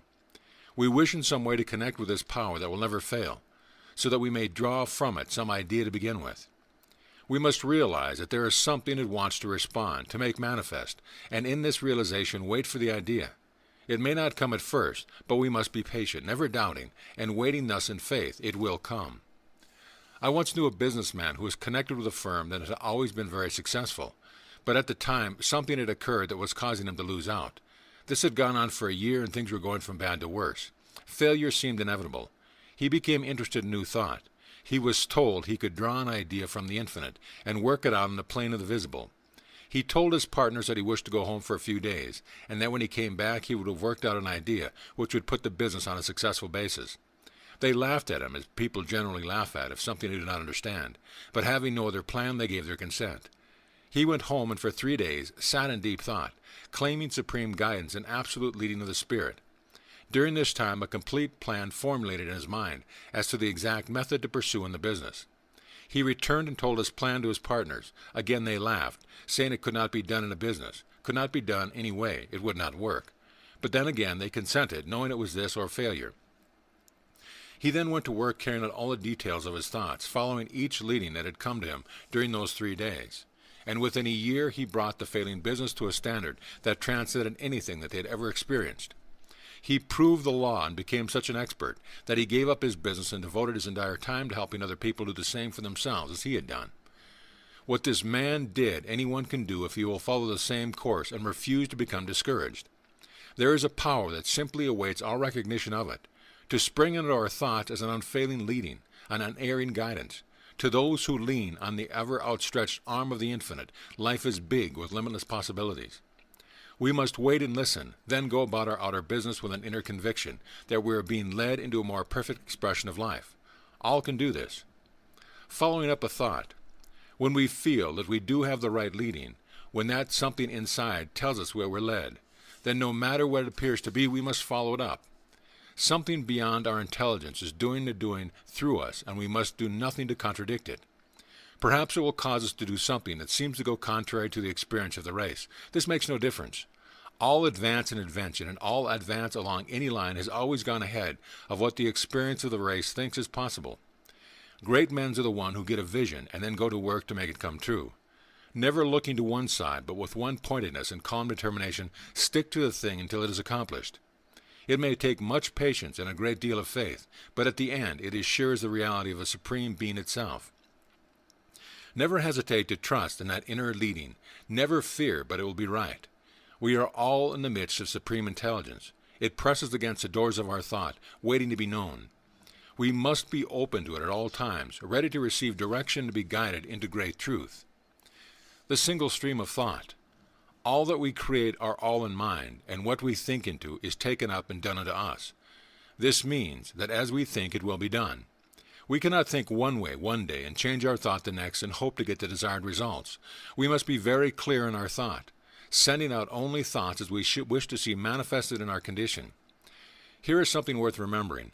Unless we are working with people who think as we do, we had better be working alone.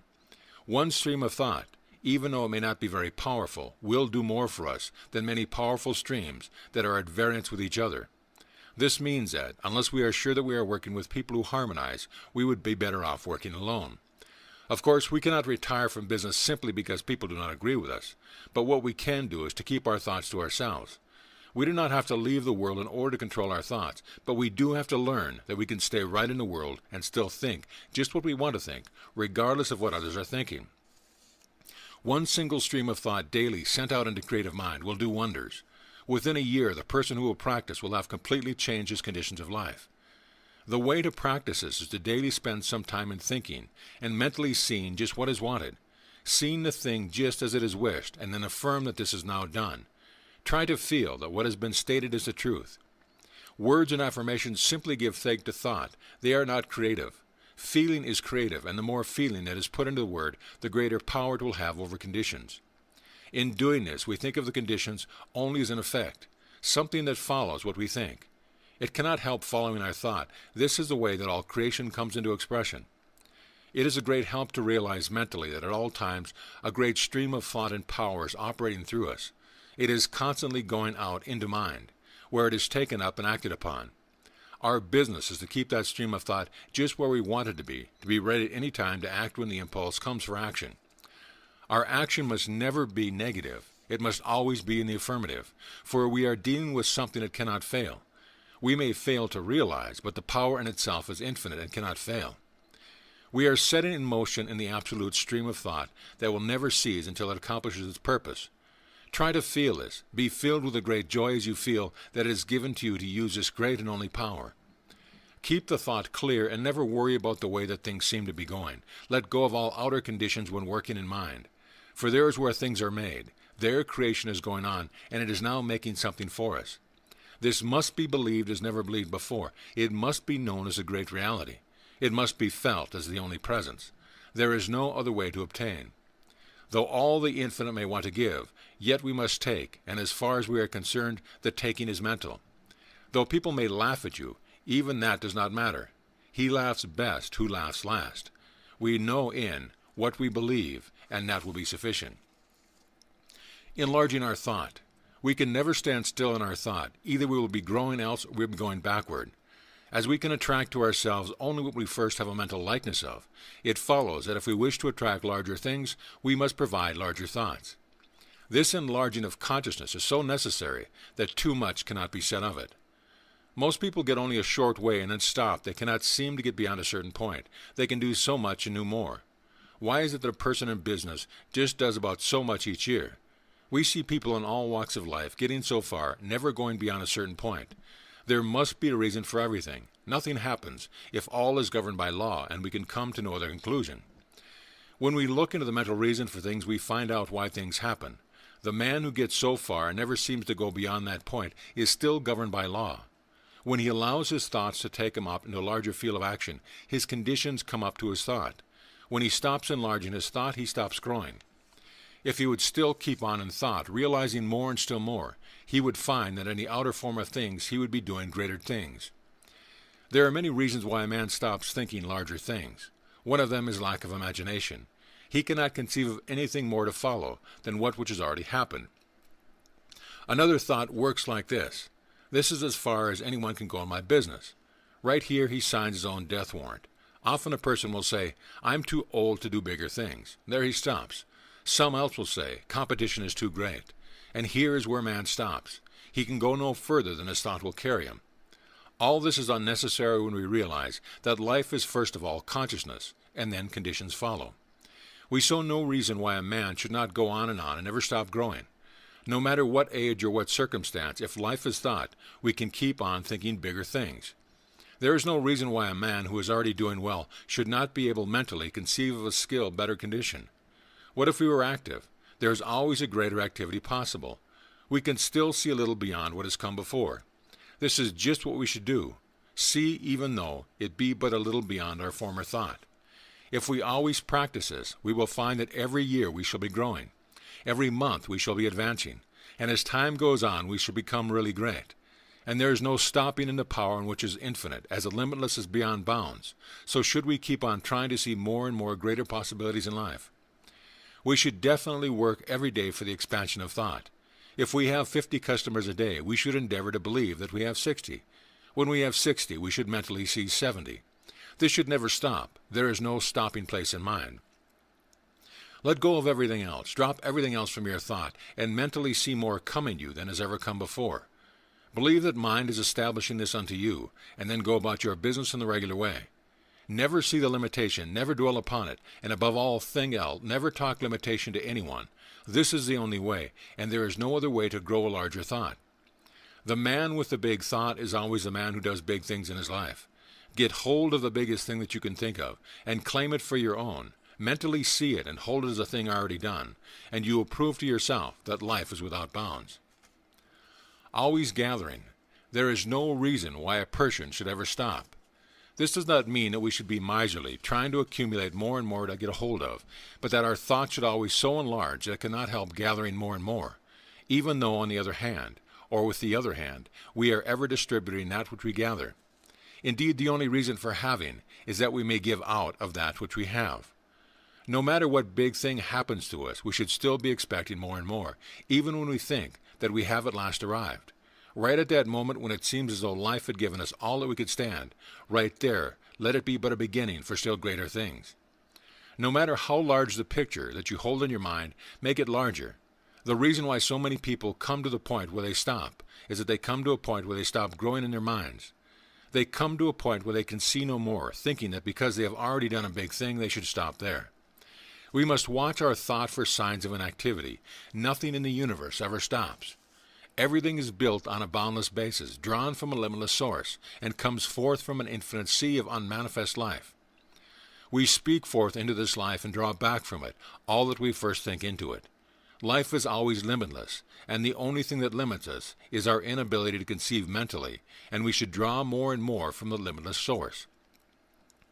Mental likeness. We can draw from the infinite only as much as we first think into it. It is at this point that so many fail, thinking that all they need to do is to affirm what they want and it will follow. While it is true that affirmations have real power, it is also true that they only have that which we speak into them. As we cannot speak a word that we do not know, so we cannot make an affirmation that we do not understand. We really affirm only that which we know to be true. We know that it to be true which we have experienced within ourselves. Although we may have heard or read that this or that thing is true, it is only when there is something within our own soul that corresponds or recognizes its truth, that it is true to us. This ought never to be lost sight of. We can effectively affirm only that we know, and we know only that which we are.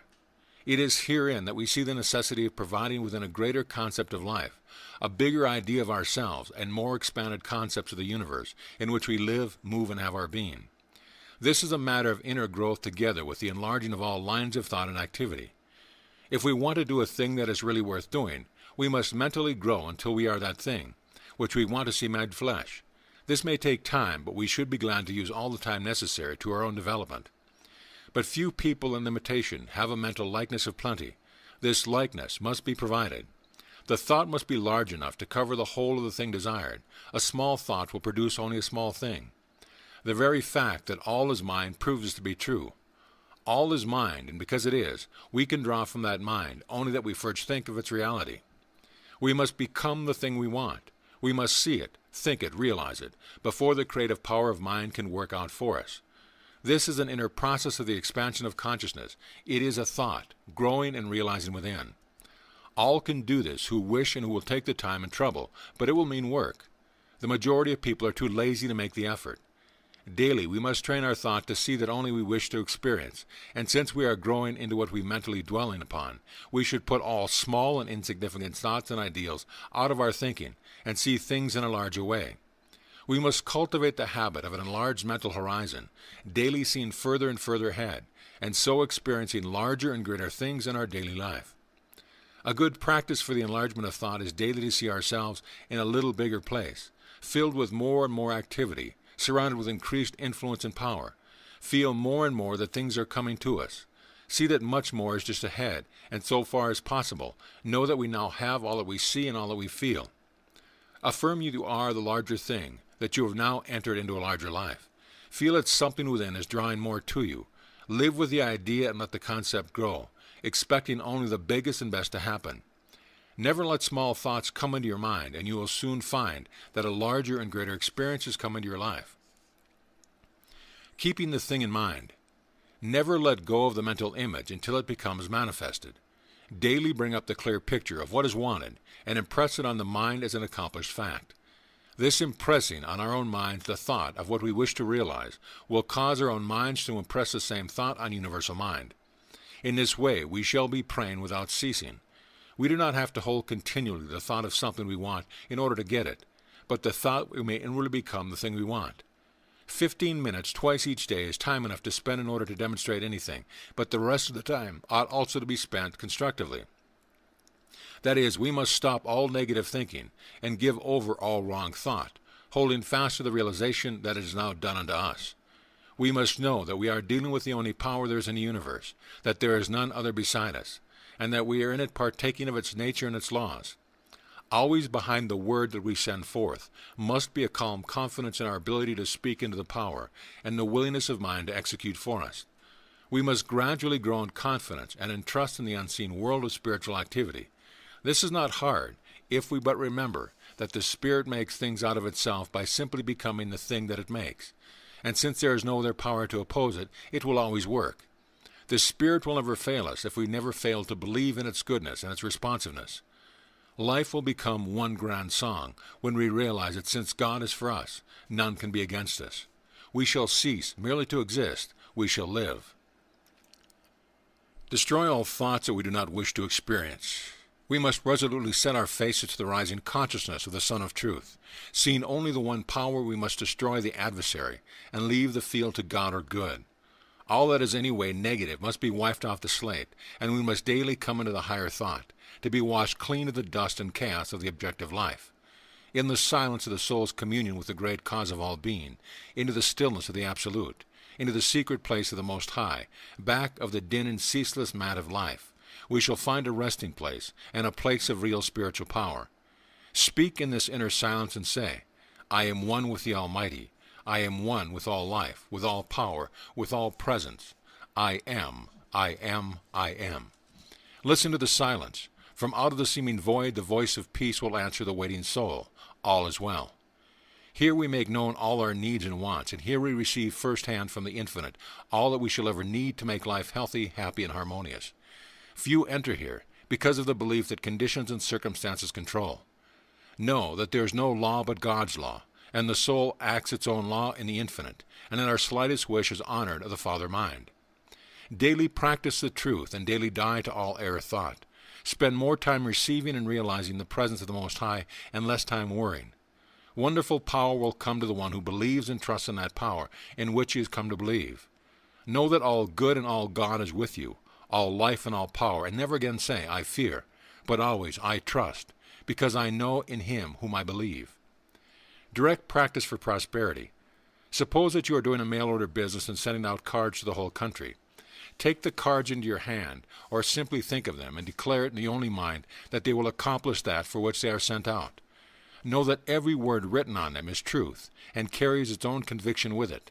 See them each reading that place where it will be received with gladness, and read with interest. Declare that this is so now. Feel it to be the truth. Mentally assert that each card will find its way to the exact place where it will be wanted, and where it will benefit the receiver.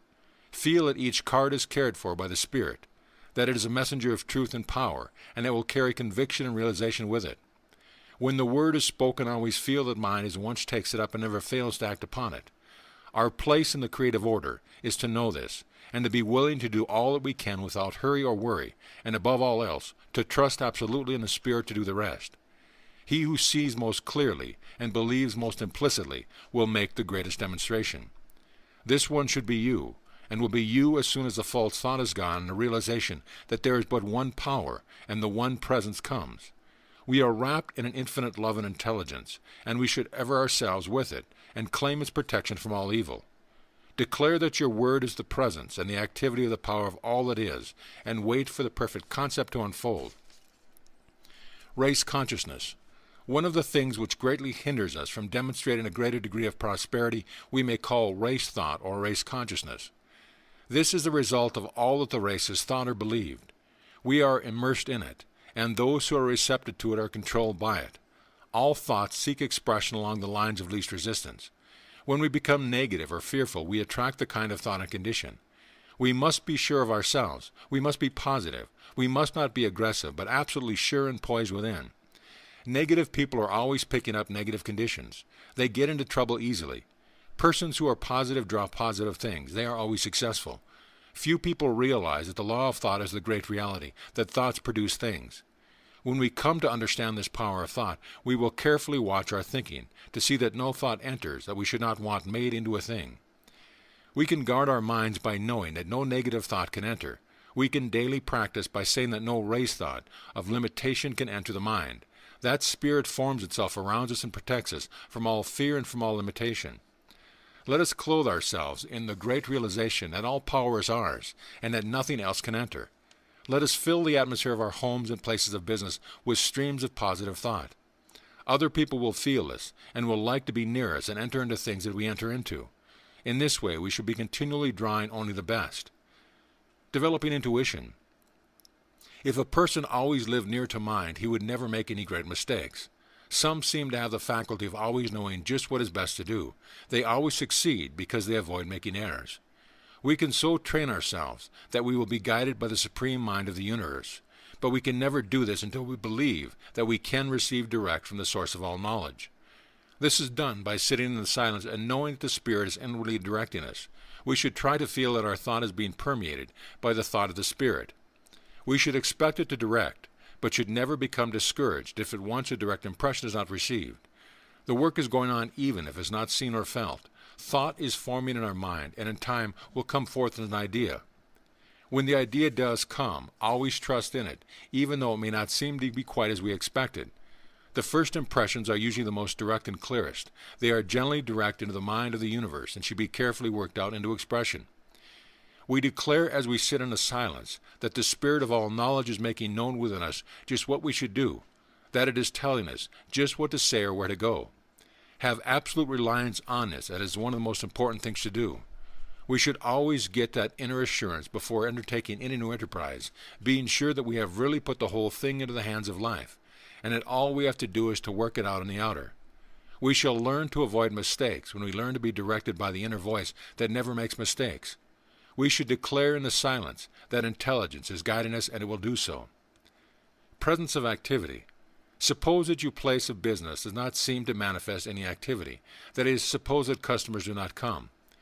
To the person in the business world, the presence of customer generally means activity. Suppose that you have come to believe that the principle will work in the smallest as well as in the greatest things.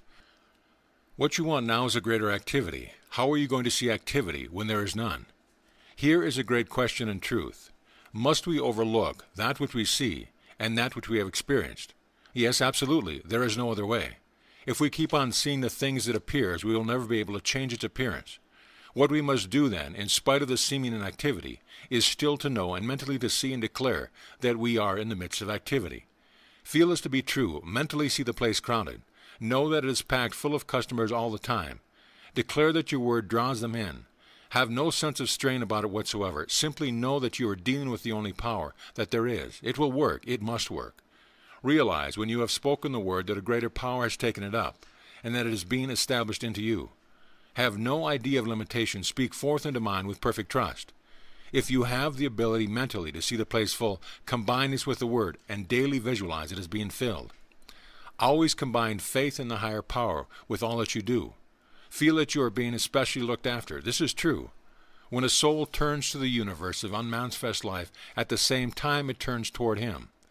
Jesus told us in the story of the prodigal son, the Father saw him afar off. Always there is that inward turning to us of the parent mind when we turn to it and place ourselves in closer contact with life.